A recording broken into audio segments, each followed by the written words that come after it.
रात के 2 बज रहे थे और जबलपुर के सिविल लाइन पुलिस स्टेशन में एक लड़का आता है, मुंह पे काला कपड़ा बांधे होता है और वहाँ पे जा कर के झपकी ले रहे पुलिस अधिकारी से कहता है कि मैं अपने आप को सरेंडर करने आया हूँ। वो अधिकारी की आंखें खुलती हैं। वो कहता है कि सरेंडर करने आए हो, कौन हो तुम? तो वो बोलता है कि मैं वही हूँ जो पुलिस को पिछले 2.5 महीने से दौड़ा रहा हूँ और हाथ नहीं आ रहा। तो पुलिस अधिकारी बोलते हैं कि क्या नाम है तुम्हारा? तो कहता है मेरा नाम मुकुल है। तो वो कहते हैं कौन मुकुल? तो ये कहता है मैं वही मुकुल हूँ जो रेलवे कॉलोनी में 2 लोगों की हत्या करके उनकी बेटी को लेकर के फ़रार हो गया था। जब ये बात वो पुलिस अधिकारी सुनते हैं तो उनकी आंखें और ज़्यादा खुल जाती हैं और फिर लाइट ऑन की जाती है और अधिकारी आ जाते हैं। फिर उसके बाद इस व्यक्ति के चेहरे से वो कपड़ा हटवाया जाता है, फिर वो फ़ोटो मिलाई जाती है तो पता चलता है कि सच में ये व्यक्ति वही है जो पिछले 2.5 महीने से पुलिस को यहाँ वहाँ दौड़ा रहा था और पकड़ में नहीं आ रहा था और जबलपुर के ही रेलवे कॉलोनी में 2 लोगों की हत्या करके उनकी बेटी को लेकर के भाग गया था। फिर उसके बाद पुलिस उनसे जांचबीन शुरू करती है, उनसे पूछताछ शुरू करती है कि आखिर तुम कहाँ थे, कैसे थे, क्यों मारा उन लोगों को। तो मेरे प्यारे साथियों नमस्कार। मेरे प्यारे साथियों, आखिर ये मुकुल नाम का व्यक्ति था कौन? आखिर इसकी क्या दुश्मनी थी उस व्यक्ति से कि 2 लोगों को मार करके फ़रार हो गया और उसकी बेटी को भी लेकर के फ़रार हो गया? ये कहाँ पे छिप रहा था कि पुलिस इसे 2.5 महीने से तलाश कर रही थी लेकिन ये पकड़ा नहीं जाता था? और ऐसा क्या हुआ कि ये खुद ब खुद 2.5 महीने के बाद आकर के पुलिस के सामने सरेंडर कर देता है? मेरे प्यारे साथियों, आज जो मैं आपको सच्ची कहानी सुनाने के लिए आया हूँ, ये बेहद ही दिल दहला देने वाली घटना है और ये घटना मध्य प्रदेश के जबलपुर डिस्ट्रिक्ट की है। जबलपुर डिस्ट्रिक्ट में रेलवे कॉलोनी में एक छोटा सा परिवार रहता था जिसमें राजकुमार जी एक रेलवे कर्मचारी थे और उनकी पत्नी का देहांत 1 साल पहले हो चुका था। उनकी 17 साल की एक बिटिया थी जिसका नाम काव्या था और एक 8 साल का बेटा था जिसका नाम तनिष्क था। ये लोग आपस में हंसी खुशी रहा करते थे। फिर एक दिन इस काव्या का रेलवे कॉलोनी में रहने वाले एक मुकुल नाम के लड़के से प्यार हो जाता है। फिर ये प्यार धीरे धीरे बढ़ने लगता है और एक शाम ये दोनों लोग बैठ कर के बातें कर रहे थे प्यार मोहब्बत की। तभी रेलवे कॉलोनी की एक बुज़ुर्ग व्यक्ति ने इनको देख लिया और आ कर के बोलते हैं कि बेटा ये क्या कर रहे हो, ये गलत है, तुम दोनों लोगों को ऐसा नहीं करना चाहिए, अभी तुम्हारे पढ़ने खेलने खाने की उम्र है। लेकिन ये दोनों लोग नहीं मानते हैं कि नहीं, आप कौन होते हैं हमें रोकने वाले, आप यहाँ से चले जाइए। तो बुज़ुर्ग व्यक्ति उस काव्या का हाथ पकड़कर खींच के कहते हैं कि चल मैं तेरे पिता से तेरी शिकायत करता हूँ, बताता हूँ कि तू कर क्या रही थी। लेकिन वो नहीं जाने की कोशिश करती है, अपना हाथ छुड़ाने लगती है, लेकिन वो ज़बरदस्ती पकड़ के जब खींचने लगते हैं और डांटने लगते हैं, कहते हैं आज तेरे पिता को बता दूंगा कि तू ऐसी करती है, वैसे करती है, इस आवारा लड़के के साथ घूम रही है, इसका लड़ा रही है। तो वो कहती है कि नहीं नहीं नहीं, मुझे छोड़ दीजिए, मैं आज के बाद इससे नहीं मिलूँगी और अब मैं ऐसा काम नहीं करूँगी, अब मैं पढ़ाई पे ध्यान दूँगी, मैं आज के बाद ये काम नहीं करूँगी। तब उस बुज़ुर्ग व्यक्ति इसे छोड़ देते हैं। लेकिन इसके बाद ये मुकुल नाम के इतना शातिर लड़का था कि ये काव्या के साथ मिलकर प्लान बनाता है कि इस व्यक्ति को जो है हमें रास्ते से हटाना है। तो वो काव्या को बोलता है कि तू एक काम करो। जो वो बोलता है वो जाकर के काव्या अपने पिता से कहती है कि पिताजी, हमारी कॉलोनी में रहने वाले एक बुज़ुर्ग व्यक्ति हैं, वो मेरा हाथ पकड़ के मुझसे कल शाम को ज़बरदस्ती कर रहे थे, मुझे खींच रहे थे, मुझे ज़बरदस्ती पकड़ के ले जा रहे थे, बुरी निगाहों से देख रहे थे मुझे। अक्सर कई बार मुझे देखते हैं जब भी मिलते हैं रास्ते में। तो काव्या के पिताजी और उस बुज़ुर्ग व्यक्ति के साथ क्या हो जाता है, आपस में मतभेद खड़ा कर देते हैं लोग और फिर उसके बाद झगड़ा झंझट होता है, जो भी होता है। फिर उस बुज़ुर्ग व्यक्ति को उस कॉलोनी से छोड़ करके जाना पड़ता है। फिर इसके बाद ये इन लोगों की मोहब्बत की कहानी तो रुकने वाली थी नहीं, ये धीरे धीरे आगे बढ़ती है और पूरे कॉलोनी में ये बात फैल जाती है। फिर उसके पिताजी को भी ये बात पता चलती है कि मेरी बिटिया एक मुकुल नाम के लड़के से प्यार करती है। तो वो इसका विरोध करते हैं, अपनी बेटी को समझाते हैं कि देखो बेटा, तुम्हारे पढ़ने की उम्र है, खेलने खाने की उम्र है, अपनी पढ़ाई पे ध्यान दो, ये सब काम जो तुम कर रही हो ना ये गलत है। लेकिन ये मानती नहीं है। फिर वो मुकुल के पिता से भी जाकर के काव्या के पिता बात करते हैं कि आप ही अपने बेटे को समझाइए कि जो कर रहा है बेटा आपका गलत कर रहा है। लेकिन ये दोनों बिल्कुल नहीं मान रहे थे और ये दोनों चोरी छिपे मिलते थे, बातें करते थे, फ़ोन पे भी बातें करते थे। इनका प्यार मोहब्बत अपना चलता रहता है और ये सब जब सर से ऊपर हो जाता है, कहते हैं ना पानी जब सर से ऊपर हो जाता है तो फिर उसके बाद बहुत कुछ गड़बड़ होने लगता है। फिर उसके पिताजी को गुस्सा आता है। वो कहते हैं अपनी बेटी को एक दिन घर में बिठा कर कि देख, कल सुबह तुझे मेरे साथ पुलिस स्टेशन चलना होगा। बेटी बोलती है क्यों? तो कहते हैं कि पुलिस स्टेशन में जा कर के जैसा मैं बोलता हूँ वैसा तुझे बोलना पड़ेगा। तू जा कर के वहाँ बोलेगी कि जो मुकुल है उसने मेरा रेप किया है और रेप केस करना चाहता हूँ उस पर। वो मानने वाला ऐसे नहीं है और तू भी नहीं मानेगी। केस करूँगा, उसे जेल की चक्की पिसवाऊँगा, तब जाके समझ में आएगा उसे। फिर उसके बाद बड़े दबाव में आकर के अपने बेटी को लेकर के पुलिस स्टेशन जाते हैं, रेप का केस दर्ज करवाते हैं। उसके बाद मुकुल को पुलिस अरेस्ट करती है, उसे जेल में डालती है। फिर मुकदमा चलता है, फिर बाद में वो बेल पे छूट के बाहर आ जाता है। लेकिन एक काव्या को बात मंजूर नहीं हो रही थी। उसे लग रहा था कि यार मेरे पिताजी ने जो केस करा है ये कहीं ना कहीं बाद में चलकर साबित हो गया और जो मेरा प्रेमी है मुकुल वो सज़ा मिल गई उसे, कई सालों की या उम्र कैद कुछ भी हो गया, तो मैं कैसे जो है कि रह पाऊँगी। मैं उसी से प्यार करती हूँ, उसके बिना नहीं रह सकती। तो ये सारा चीज़ वो सोच रही थी। मुकुल के साथ वो जो है कि एक दूसरे ऐप से बातें करती थी, जैसे ये फेसबुक, इंस्टाग्राम, व्हाट्सएप है, इस पर तो उसके पिता की निगाहें थी। तो एक मौज ऐप का सहारा ले रहे थे दोनों लोग, जिससे वो लोग चैटिंग करते थे। तो एक दिन की बात है कि ये लोग करते करते आपस में प्यार मोहब्बत की बातें और ये सारी चीज़ें करते करते एक बहुत ही इंसानियत को शर्मसार कर देने वाला और दिल को बिल्कुल दहला देने वाला निर्णय लेते हैं। ऐसा निर्णय जो पूरी की पूरी तरह से सामाजिक रूप से और हर प्रकार से गलत था। ये सिर्फ आवेश और उद्वेग में आकर के लिया गया निर्णय था। और ये निर्णय उसकी बेटी और वो मुकुल नाम का लड़का दोनों मिलकर के लेते हैं कि आखिर हमारे बीच में हमारे पिताजी यानी काव्या के पिताजी बहुत बड़े कांटा नज़र आ रहे थे उसे, और उनको रास्ते से हटाने की प्लानिंग करते हैं। फिर सोचते हैं कि आखिर उसके पिता को रास्ते से हटा देंगे, फिर वो उनका जो छोटा बेटा है 8 साल का, उसका क्या होगा। तो उसको भी रास्ते से हटाने की प्लानिंग करते हैं कि मैं अपने पिता को और अपने छोटे भाई को भी मार दूँगी। फिर उसके बाद शुरू होती है इसकी तैयारी। यानी जो मुकुल था वो रेलवे कॉलोनी में रहता था और ऑनलाइन इनको मारने की प्लानिंग जो किया था इन्होंने, और मेरे साथियों ना सिर्फ इन लोगों ने मिल कर के मारने की प्लानिंग करा, इन लोगों ने उनको बोटी बोटी काट करके थैले में पैक करके शहर के कोने कोने में फेंकने की प्लानिंग करा था कि पता ही न चले, उनकी लाश का भी पता न चले कि ये लोग गए कहाँ, गायब कहाँ हो गए। फिर वो ऑनलाइन उनके मारने का, मर्डर करने का सामान मंगाने लगा। और वो सामान कहाँ मंगाता था?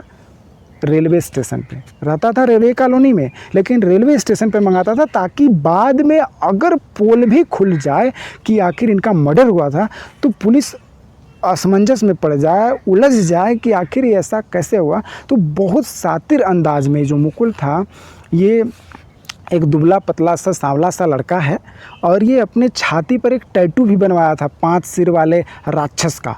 और ये बड़ा शो अप करने वाला लड़का था, बाल वगैरह ये वो करके और फिर थोड़ा सा स्टाइलिश करके, ये उस टाइप का बंदा था। और ये इतना शातिर दिमाग लगा कैसे पाता था? ये क्राइम थ्रिलर मूवी बहुत ज़्यादा देखता था। क्राइम थ्रिलर मूवी देख देख करके मूवी में जिस तरीके से मर्डर मिस्ट्री होती है उस तरीके से प्लानिंग कर रहा था कि मुझे कैसे काव्या के पिता को रास्ते से हटाना है, क्योंकि वो अगर रास्ते से नहीं हटेंगे तो हम लोग नहीं मिल सकते। और काव्या का क्या विचार था? काव्या ये सोचती थी कि अगर हमारे पिता रास्ते से हट गए तो मैं ये केस वापस ले लूँगी और मुकुल बाइज्जत बरी हो जाएगा। तो फिर ये इन लोगों का प्लानिंग आगे बढ़ता रहा। जब इन लोगों ने सारा सामान इकट्ठा कर लिया मर्डर करने का, तो आखिर वो अंतिम दिन आता है जिस दिन इन लोगों का लास्ट प्लान था कि आज हम लोगों को अपना इस काम का अंजाम देना है। ये सुबह सुबह का टाइम था मेरे दोस्तों, और उस सुबह काव्या के पिता किचन में नाश्ता बना रहे थे और काव्या और उसका छोटा भाई तनिष्क बेडरूम में खेल रहे थे इधर।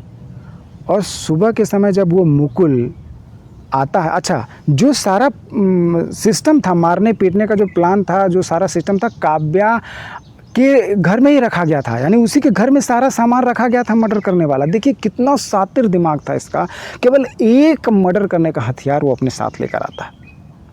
सुबह सुबह का समय था, वो जब दरवाजे पे आता है, दरवाज़ा बंद होता है, पीछे खिड़की के रास्ते से जाता है और वो खिड़की खुलती थी किचन में ही। किचन में गया, जब पीछे से वो गया बाहर से, तो वो खिड़की थोड़ी सी खुली हुई थी। जैसे ही धक्का दिया तो खिड़की का जो दरवाज़ा था वो खुल गया और वो धीरे धीरे करके उस खिड़की से किचन में प्रवेश करा। उसके पिताजी उधर नाश्ता बना रहे थे और कुछ ही मिनटों में उन्हें लगा कि कोई पीछे से आ रहा है। जैसे ही उनको लगा राजकुमार जी कि कोई पीछे से आ रहा है और वो पलट कर देखना चाहते हैं कि कौन है, तब तक उनके सर पे एक रॉड से वार किया जाता है। वो पूरा झन्ना जाता है उनका सर, दिमाग घूम जाता है। और फिर जब तक वो ये सोचते हैं कि आखिर कौन है, अपने आप को बचने की कोशिश करते हैं, संभलने की कोशिश करते हैं, तब तक दूसरा वार, तीसरा वार, चौथा वार, और ये वार पे वार किए जा रहा था और उनका सर फट गया और वहाँ से ब्लड निकलने लगा। वो चिल्ला रहे थे, बर्तनों के खड़खड़ाने की आवाज़ आ रही थी, लेकिन ये मुकुल नाम का लड़का रुकता नहीं है, वो वार किया जा रहा है। और उधर उनका बेटा जो तनिष्क था बगल के रूम में 8 साल का, वो जब आवाज़ सुनता है, पिता के चिल्लाने की बात सुनता है, तो दौड़ करके किचन में आता है और आकर के जो व्यक्ति मार रहा था मुकुल, उसके पैरों में गिर जाता है। बोलता है कि मेरे पिता को छोड़ दो, मत मारो, छोड़ दो। लेकिन ये जालिम तब तक उसके पिता को मारता रहता है जब तक कि उनकी आखिरी सांस नहीं निकल जाती। उसके बाद इतना ही नहीं दोस्तों, उसके बाद अपने प्लानिंग के तहत ये उस बच्चे को, 8 साल के छोटे से प्यारे से बच्चे को भी उसी रॉड से मार मार के उसे भी वहीं पे ख़त्म कर देता है। फिर जब वो ख़त्म करता है, उसके बाद इसकी जो बेटी है जो रूम में बैठी हुई थी, वो धीरे से किचन की तरफ आती है और जब किचन में देखती है कि इतना सारा ब्लड और वहाँ पे उसके पिता मरे पड़े हैं, उसका भाई मरा पड़ा है, तो वो अब अंदर से पूरा उसकी चीख निकल जाती है। वो जैसे ही चीखने की कोशिश करती है, ये मुकुल उसके मुँह पर आकर के हाथ रखता है, कहता है चुप, बिल्कुल नहीं, बिल्कुल मत चिल्लाना। फिर उसके बाद दोनों बिल्कुल थर-थर काँप रहे थे, उनके पसीने छूट रहे थे, उनके रोंगटे खड़े हो गए थे पूरा कि आखिर अब क्या करें, क्योंकि उनकी प्लानिंग जो थी वो मर्डर करके उनको छोटे छोटे टुकड़ों में करने की थी। लेकिन यहाँ क्या हुआ, मारने के बाद पूरा ब्लड ही ब्लड हो गया। अब छोटा टुकड़ा कौन करे, हथियार तो सारा वो लेकर आए थे कि ऐसा करना है हमें, फिर इनको जो है कि बंद कर करके छोटे छोटे बैग्स में इनको बाहर फेंकना है जहाँ तहाँ कि आखिर पता न चल पाए क्या हुआ है। लेकिन इन लोगों का जो उस समय मानसिक और शारीरिक स्थिति थी वो बिल्कुल ऐसी थी कि अभी भी कोई अगर आ जाए ना तो तुरंत पकड़े जाएं। फिर कुछ समय ये लोग कुछ सोच नहीं पा रहे थे कि क्या करें क्या ना करें, तब तक डोर बजता है, घर का मेन डोर बेल बजता है और अब तो इन लोगों को और भी स्तब्ध रह जाते हैं कि क्या करें, कौन आया है इस समय। तब तक काव्या को याद आता है कि वो रोज़ सुबह सुबह दूध वाला आता है। वो जाती है, अपना पसीना वसीना पोंछती है और नॉर्मल होकर के कोशिश करती है कि जाऊं, और जाती है और डब्बा देती है और दूध वाला दूध देता है। फिर ये अंदर आ जाते हैं। फिर उसके बाद ये लोग दूध गर्म करते हैं, नाश्ता बनाते हैं, खाते पीते हैं, थोड़ा शांत होते हैं जब, तो फिर क्योंकि मुकुल जो व्यक्ति था ना, वो थोड़े समय के लिए घबरा ज़रूर गया था, लेकिन वो बिल्कुल एक नंबर का निर्दयी व्यक्ति था। उसके अंदर कलेजा नाम का चीज़ था ही नहीं, क्योंकि वो इतना क्राइम फिल्में देख देख करके उसके अंदर का वो जो दया करुणा प्रेम होता सब ख़त्म हो चुका था। उसने बोला काव्या देखो, मैं जैसा बोलता हूँ वैसा करते हैं। अब हम लोगों को क्या करना है कि ये जो ब्लड है ना इसको साफ़ करना है, और उसके बाद तुम्हारे पिता की लाश को एक जो रैपर पन्नी लेकर मैं आया हूँ उसमें इसे लपेटना है, तुम्हारे छोटे भाई को भी उसमें लपेटना है एक पन्नी में, और उसके बाद वो लपेटते हैं और लपेट करके छोटे भाई को फ्रिज में बंद करते हैं ताकि बदबू न आए लाश का। और फिर घर में जो अगरबत्ती वगैरह धूपबत्ती था उसको जला देते हैं, थोड़ा सेंट वगैरह मार देते हैं। पिता की लाश लंबी थी, बड़ी थी, तो इसलिए वो फ्रिज में आ नहीं सकती थी, तो रैपर में लपेट कर वहीं किचन में छोड़ देते हैं। फिर उसके बाद मुकुल कहता है कि पहले मैं निकलूँगा, फिर कुछ समय के बाद तुम घर से निकलना। वो लड़की क्या करती है कि अपनी माँ का गहना लेकर के, जो उसकी माँ का गहना था वो भी ले लेती है एक बैग में, फिर अपने पिता का ATM कार्ड ले लेती है, और उसके बाद वो भी कुछ समय के बाद घर से बाहर निकलती है। बारी बारी कर से दोनों घर से बाहर निकलते हैं। और घर से बाहर निकलने के बाद मेरे दोस्तों कुछ दूरी पे जाने के बाद मुकुल क्या करता है, वो देखिए दरअसल ये कहानी बहुत गज़ब की, मतलब दिमाग, सातिराना दिमाग लगाया गया है। वो अपनी ही प्रेमिका के मोबाइल से अब उसके एक रिश्तेदार के व्हाट्सएप पे मैसेज करता है कि मुकुल ने मेरे पिता को और मेरे भाई को मार दिया है, ऐसा मैसेज करके छोड़ देता है। फिर उसके बाद वो दोनों वहाँ से बाहर जब निकल जाते हैं तो साथ साथ हो जाते हैं और रेलवे स्टेशन जाते हैं। रेलवे स्टेशन जा कर के वो लोग रेलवे गेट के अंदर से जो है कि प्लेटफॉर्म पे जाते हैं और 10-15 मिनट के बाद फिर दूसरे गेट से बाहर आ जाते हैं। फिर एक बस पकड़ते हैं और बस पकड़ करके आधे घंटे 1 घंटे की दूरी तय करते हैं। फिर बस को भी छोड़ देते हैं, फिर दूसरी बस पकड़ते हैं और फिर इस तरीके से शुरू होता है उनके भागने का सिलसिला। जब वो यहाँ से भागना शुरू करते हैं उसके बाद जो ये मैसेज किया था मुकुल ने अपनी प्रेमिका के मोबाइल से, यानी काव्या के मोबाइल से, तो वो जो रिश्तेदार थे 3 घंटे के बाद वो मैसेज देखते हैं। 3 घंटे बाद जब वो मैसेज पढ़ते हैं तो मैसेज पढ़ कर के बहुत ही वो भी आश्चर्यचकित हो जाते हैं कि ये क्या मैसेज किया है काव्या ने। जब काव्या के मोबाइल पे कॉल करते हैं तो कॉल नहीं लगता, तो वो बिल्कुल घबरा जाते हैं और वो तुरंत जो है कि काव्या के घर आते हैं, रेलवे कॉलोनी में आते हैं। और आकर के जब वो देखते हैं पूरा का पूरा नज़ारा तो पैरों तले ज़मीन खिसक जाती है उनके। वहाँ पे काव्या भी नहीं थी। तो उनको लगा कि वो जो मुकुल है वो मुकुल ने काव्या के पिता को मारा, काव्या के भाई को मारा और काव्या को अगवा करके लेके चला गया, क्योंकि वो भी जानते थे कि काव्या से वो प्यार मोहब्बत का चक्कर चल रहा है। फिर वो पुलिस स्टेशन जाते हैं, पुलिस को कॉल करते हैं, पुलिस आती है, सारा चीज़ होता है, पोस्टमार्टम वगैरह जो भी होना होता है, जो पुलिस की प्रक्रिया होती है। उसके बाद पुलिस तलाश करना शुरू करती है कि आखिर ये दोनों लोग भागी कहाँ पे हैं, कहाँ गए होंगे पकड़ने के लिए। लेकिन ये मुकुल इतना सातिराना दिमाग लगा रहा था कि वो कहीं भी रुकता ही नहीं था। कभी यहाँ, कभी वहाँ, कभी यहाँ, कभी अलग अलग डिस्ट्रिक्ट चेंज कर रहा था। दोस्तों इस भागने के दौरान आपको बता दूं मैं कहाँ कहाँ गया वो, जहाँ जहाँ पुलिस ने उसे तलाश किया। वो उड़ीसा गया, उड़ीसा में भी नहीं रुका, फिर वहाँ से पश्चिम बंगाल गया, फिर कोलकाता गया, फिर गोवा तक आया, फिर नेपाल गया, विशाखापट्टनम गया और फिर पंजाब गया। मतलब ये जो मुकुल नाम का व्यक्ति था और ये काव्या था, ये लोग इतना दिमाग चला रहे थे, इनको लग रहा था कि अगर हम एक जगह कहीं रुकते हैं तो हम लोग पकड़े जाएंगे। और दूसरी बात, ये लोग किसी होटल में नहीं रुकते थे, ये लोग अपना रात रुकने का जो इंतज़ाम करते थे, ये लोग कहीं आश्रम पे, कहीं लंगर चल रहा हो, कहीं वैसे जगह पे जहाँ पे कोई पूछताछ ना होती हो, खाने को मिल जाए 2 रोटी, फिर उसके बाद सोने को मिल जाए, फिर सुबह उठेंगे तो फिर यहाँ से तो हमें जाना ही जाना है। तो इस तरीके से वो दिमाग चला रहा था कि मेरे को जो है कि जाना है। और ये पूरा पुलिस परेशान कर दिया, पुलिस के नाक में दम कर दिया। पुलिस खोज रही है, पता चल रहा है यहाँ है, वहाँ है, और जब पुलिस वहाँ जाती है, वहाँ के पुलिस को कांटेक्ट करती है तो पता चले वहाँ नहीं है। इस तरीके से ये दोनों भागते रहे और जब इन लोगों का पैसा ख़त्म हो गया, माँ का गहना लेकर आई थी वो भी बेच डाला, फिर उसके बाद पिता के एटीएम से 1-1.5 लाख रुपए के लगभग उन्होंने नगद यूपीआई पेमेंट करा था। जब सब ख़त्म हो गया, फिर पुलिस को जब पता चला कि नहीं वो माँ का गहना और पिता का एटीएम लेकर भागी है, तो पिता के जो अकाउंट था उसको सीज करा देती है। फिर उसके बाद वो लोग जब पैसा निकालना चाहते हैं तो निकलता नहीं है। तो ये उसके बाद अब परेशान हो जाते हैं, पैसा था नहीं, क्या करें। तो लास्ट में मुकुल एक प्लान बनाता है कि देखो काव्या, अब हम लोगों के पास पैसा नहीं है, अब हम लोगों को चलना चाहिए हरिद्वार। वो हरिद्वार जाते हैं और हरिद्वार जा कर के एक हॉस्पिटल के प्रांगण में वहाँ पे बैठे हुए थे हरिद्वार में, क्योंकि कितना दिमाग सातिर है मेरे दोस्तों, देखिएगा ध्यान से कि वो प्रांगण में इसलिए बैठा था हॉस्पिटल के कैंपस में, क्योंकि वहाँ पे तो कोई छानबीन करने वाला है नहीं। वहाँ पे एज अ पेशेंट बैठे हैं, नंबर आने का इंतज़ार कर रहे हैं, जब डॉक्टर आएंगे तो देखेंगे, इस टाइप का माहौल होता है। कोई वहाँ पे पूछताछ करता नहीं, उस भीड़ भाड़ में आप बैठे रहिए, सोए रहिए। आपने देखा होगा किसी भी हॉस्पिटल के बाहर, बड़े हॉस्पिटल के बाहर, तो वहाँ पर वो बैठे हुए थे। और फिर अब वो समय आ चुका था, ये भागते भागते दोस्तों उन दोनों के 2.5 महीने गुजर चुके थे। और इस 2.5 महीने के दौरान पुलिस के नाक में दम कर दिया था इन लोगों ने। तो पुलिस ने क्या करा, पोस्टर निकलवा दिया, चिपका दिया चारों तरफ, हर एक डिस्ट्रिक्ट में, ज़िला में, हर जगह कि ये संदिग्ध नाम का व्यक्ति मर्डर करके भागा हुआ है, इसका नाम ये है, इसका ये कलर है, ये इसका उम्र है, इस तरीके से पुलिस लगा देती है उसका फ़ोटो।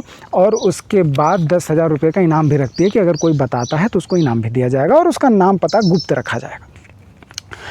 2.5 महीने के बाद, पूरे 2.5 महीने के बाद वो दिन आता है जब वो लोग हरिद्वार में एक हॉस्पिटल के प्रांगण में बैठे हुए थे और सुबह सुबह का टाइम था और उस समय काव्या जाती है हॉस्पिटल में वॉशरूम यूज करने के लिए। जब जाती है वॉशरूम यूज करने, तो वहाँ पे एक लेडीज़ जो हॉस्पिटल की कर्मचारी थी, वो जब इस लड़की को देखती है तो उसके दिमाग में कुछ चलता है कि इसने वीडियोस देखा है, इसने न्यूज़ देखा हुआ है कि एक लड़का और लड़की फ़रार हैं। तो वो क्या करती है कि चुपके से जब उसे शक होता है तो पुलिस को कॉल करती है, जो नंबर उसने पैम्पलेट पे देखा था कॉल करती है, और वीडियो कॉल करती है और दिखाती है कि सर देखिए क्या ये वही लड़की है। तो पुलिस उसे कंफर्म करती है कि यस ये वही लड़की है, और उसके बाद कहती है आप कुछ मत बोलिएगा, उसे जहाँ जाती है उस पर निगाह रखिएगा और हम अभी पहुँचते हैं। फिर जबलपुर की पुलिस हरिद्वार की पुलिस को कॉल करती है और कॉल करके वहाँ पे बताती है कि ऐसा ऐसा है, ये दोनों व्यक्ति यहाँ पे इस हॉस्पिटल में हैं। और फिर जैसे ही वो पुलिस वहाँ पे पहुँचती है, हरिद्वार की पुलिस काव्या को अरेस्ट करती है, रंगों हाथों वहाँ पे पकड़ लेती है। लेकिन मुकुल जो बाहर बैठा था उसे शक हो जाता है क्योंकि वहाँ पुलिस की गाड़ी आ गई। मुकुल बाहर बैठा, उसे लगे पुलिस आ गई। जब उसने ये देखा कि काव्या अब अरेस्ट हो गई तो वहाँ से धीरे से फुट लेता है, निकल लेता है वो। और फिर जब काव्या से पूछा जाता है कि मुकुल कहाँ है, क्या है, तो वो कहती है अभी यहीं पे बैठा हुआ था। वो जब पुलिस तलाश करती है, इधर उधर नहीं मिलता, तो फिर उसके बाद काव्या को वहाँ से जबलपुर के लिए भेज दिया जाता है। काव्या जबलपुर आ जाती है। फिर उसके बाद ये जो मुकुल है अब अकेला पड़ जाता है, अकेला पड़ जाता है और ये काव्या से इतना बेइंतहा मोहब्बत करता था, एक पता नहीं किस तरीके से मोहब्बत करता था, मुझे तो कुछ समझ में नहीं आता मेरे दोस्तों। ये मोहब्बत है कि राक्षसीपन है कि जिद्दीपन है कि क्या है, लेकिन कुछ तो है इसके अंदर वो चीज़ कि वो व्यक्ति मुकुल इतना शातिर दिमाग लगा रहा था शुरू से ही। देखिए जो इसने इसके पिता का मर्डर करा, इसके भाई का मर्डर करा, इसमें काव्या का ज़रा सा भी हाथ लगने नहीं दिया। पूरा मर्डर इसने करा, पूरा रैपर में इसने लपेटा ताकि हाँ कभी हाँ पकड़ा जाऊँ तो मैं पकड़ा जाऊँ, मेरे हाथ का फिंगरप्रिंट आए तो मुकुल का आए। फिर उसके बाद जो मैसेज करा उसने काव्या को निर्दोष साबित करने के लिए रिश्तेदार को कि हाँ मेरे पिता और मेरे भाई को मारकर मुकुल भाग गया काव्या के मोबाइल से, ताकि पुलिस को ये लगे कि काव्या बिल्कुल ही निर्दोष है। फिर उसके बाद जब रेलवे स्टेशन जाता है मारने के बाद, तो वहाँ पे पुलिस को ये लगे कि हम लोग रेलवे स्टेशन जा कर के ट्रेन पकड़ कर कहीं गए हैं। फिर 10 मिनट बाद वापस आ जाता है, लेकिन ये सारी घटना कैमरे में कैद हो जाती है। हर जगह वो काव्या को बचाना चाहता है, हर जगह काव्या को एक भी खरोच तक नहीं आने देता है कि काव्या को पुलिस एक भी किसी भी जुर्म में, किसी भी छोटे से भी अपराध में पकड़े, क्योंकि वो बहुत ही शातिर दिमाग लगा रहा था। क्यों लगा पा रहा था? क्योंकि वो बहुत ज़्यादा क्राइम थ्रिलर मूवीज़ वगैरह ये देखा करता है, जो क्राइम पेट्रोल वगैरह आता है, क्या क्या चीज़ें आती हैं, वो क्राइम के ऊपर जो फिल्में बनती हैं, जो धारावाहिक बनता है। तो मैं दोस्तों दरअसल आपसे अब ये कहना चाहता हूँ कि ये व्यक्ति जो है ना, बहुत बहुत शातिर व्यक्ति था ये। उसके बाद जब काव्या को पुलिस अरेस्ट करके जबलपुर पहुँचा देती है, फिर ये जब अकेला पड़ जाता है तो इसका दिमाग अब काम नहीं करता। अब इसे लगता है कि मैंने जो काम किया, जो कुकृत्य किया, जो कर्मकांड किया, इसकी सज़ा अब पुलिस शायद मेरी गर्लफ्रेंड को ना दे दे।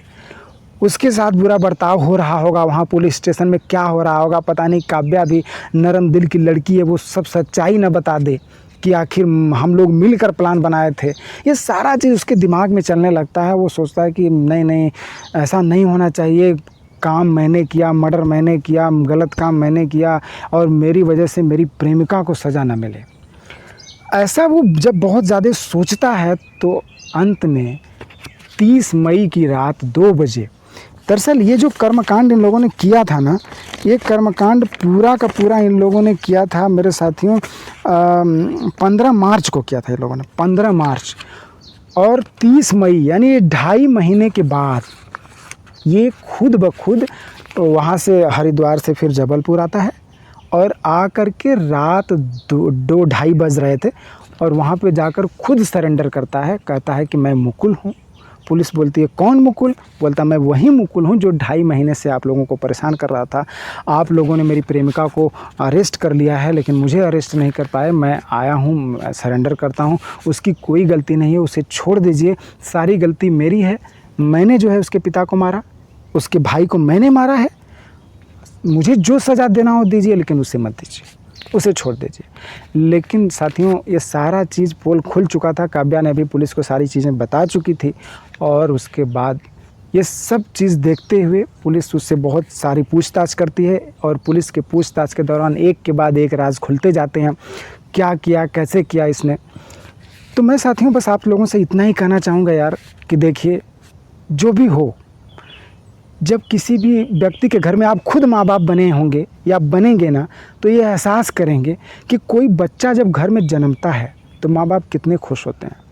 मिठाइयाँ बांटते हैं, खुशियों से झूमते हैं, नाचते हैं, लोगों को बताते हैं मेरे घर में बेटा हुआ है, मेरे घर में बेटी हुई है, लक्ष्मी हुई है। और जब वही बेटा वही बेटी जब बड़े होते हैं, 15-20 साल तक उसके नखरे उठाते हैं, उसे पढ़ाते हैं, लिखाते हैं, दवा, इलाज, खाना, कपड़ा सब देते हैं रहने को, लेकिन 15-20 साल के बाद वही बेटा वही बेटी बोलता है कि मैं मर जाऊंगा, मैं आत्महत्या कर लूँगा अगर आप मुझे रोकते हैं ऐसा करने से, भाग जाऊंगा, ये कर लूँगा, मैं उसी के साथ प्रेम करता हूँ। माँ बाप का ये जो प्यार है 15-20 साल का, ये 2 साल 1 साल के प्यार में वो सब ख़त्म हो जाता है। तौल देते हैं बच्चे, सब ख़त्म। और इतना ही नहीं मेरे दोस्तों, एक नया ट्रेंड चल पड़ा है जो कहानी में मैंने सुनाया। अभी पहले के ज़माने में क्या होता था कि जब माँ बाप विरोध करते थे तो लड़के जहर खा लेते थे, भाग जाते थे। लेकिन अब पूरी इंसानियत को शर्मसार कर देने वाला कांड करते हैं। न मरेंगे न भागेंगे, मार देंगे। अगर हमारे बीच में रुकावट आओगे आप, आखिर आप मेरे सगे बाप क्यों न हो, मेरे सगे माँ क्यों न हो, मेरा भाई क्यों न हो, नहीं बख्शेंगे, जो मार देंगे, ख़त्म कर देंगे आपको। ये सारा कांड चल रहा है मेरे दोस्तों। तो मैं आप लोगों से हाथ जोड़कर बहुत ही विनम्रतापूर्वक यही कहना चाहूँगा कि आप लोग ज़रा इस बात पे सोचिएगा, गौर करिएगा कि हमारे समाज में हो क्या रहा है। मैं किसी को दोषी नहीं ठहरा रहा, किसी को मैं कुछ कह नहीं रहा, बस सिर्फ ये कह रहा हूँ आप लोगों को जागरूक करने के लिए कि ये जो चीज़ें हो रही हैं समाज में, ये बिल्कुल गलत हो रही हैं। हमें इससे सीखना चाहिए और जीवन में हमें बिल्कुल सही रास्ते पे चलना चाहिए। तो दोस्तों, आज की इस सच्ची कहानी में बस इतना ही। आप लोगों ने मुझे इतना समय दिया, इसके लिए आप सभी लोगों का हाथ जोड़कर प्रेम पूर्वक बहुत धन्यवाद।